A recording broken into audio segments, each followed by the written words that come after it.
নিশ্চয়ই আপনার কখনো না কখনো মনে হয়েছে হাতের লেখা ডকুমেন্ট যদি আমরা ডিজিটাল ফর্মে পেতাম, অর্থাৎ সেটিকে যদি এডিট করতে পারতাম বা সেখান থেকে আমরা পিডিএফ নিতে পারতাম, তাহলে কত ভালো হতো। সে আপনি স্টুডেন্ট হন বা যে কোনো প্রফেশনেই থাকুন না কেন। তো চলুন মডার্ন টেকনোলজিকে কাজে লাগিয়ে কীভাবে করি আমরা সেটা দেখে নিই। প্রথমেই আমরা গুগল লেন্স খুলে নেব এবং সেখান থেকে একটি দেখতেই পাচ্ছেন হাতের লেখা কোনো ডকুমেন্ট, সেটাকে আমরা ভালো করে ছবি তুলব ঠিকঠাক ফোকাস রেখে। তারপরে দেখবেন অপশানস আসবে সিলেক্ট টেক্সট, আমরা সিলেক্ট টেক্সট করব এবং কপি করে নেব। ম্যাজিক আমাদের হওয়া শুরু হয়ে গেছে। এরপরে কিন্তু আমরা WPS অফিস বা যে কোনো নোটপ্যাড যেখানে আমরা এটা পেস্ট করতে পারবো, এরকম এখানে আমরা খুলে নিচ্ছি একটি ডক ফাইল। হ্যাঁ, দেখতে পাচ্ছেন।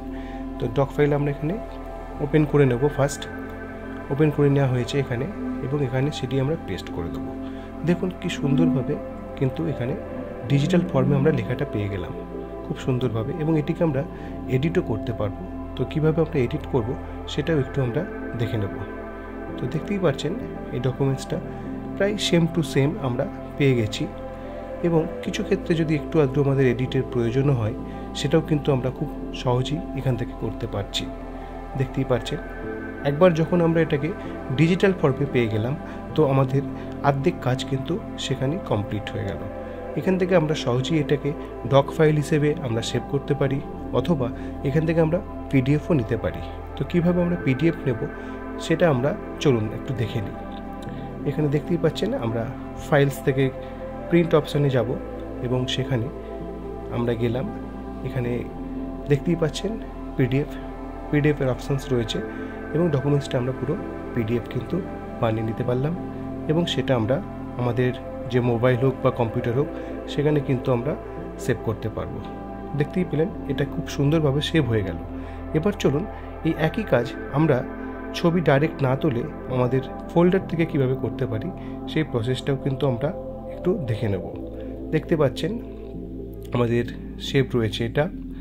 তো আমরা নেক্সট যেটা করব সেটা হচ্ছে আমাদের ছবি না তুলে, দেখতেই পাচ্ছেন আমরা আবার একইভাবে গুগল লেন্স খুলে নেব।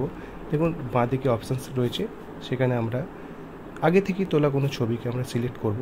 দেখুন এখানে অটোমেটিক OCR অর্থাৎ অপটিক্যাল ক্যারেক্টার রিকগনিশন যে টেকনোলজি, তার মাধ্যমে কিন্তু এখানে সিলেক্ট হলো, এবং কপি করে নিলাম। তার পরবর্তী যে স্টেপ ঠিক আগের মতো আমরা দেখতেই পাচ্ছেন যে একটা ডক ফাইল আমরা ক্রিয়েট করছি, যেখানে আমরা পেস্ট করতে পারবো। সে যে কোনো নোটপ্যাডও হতে পারে বা বিভিন্ন যে কোনো জায়গায়। এখানে আমরা পেস্ট করে দিলাম, এবং ডকুমেন্টটা আমাদের রেডি হয়ে গেল। এবং এখান থেকে আমরা আবার ঠিক একইভাবে এডিটও করতে পারবো, এবং এখান থেকে আমরা চাইলে কিন্তু আবার পিডিএফও বানিয়ে নিতে পারবো।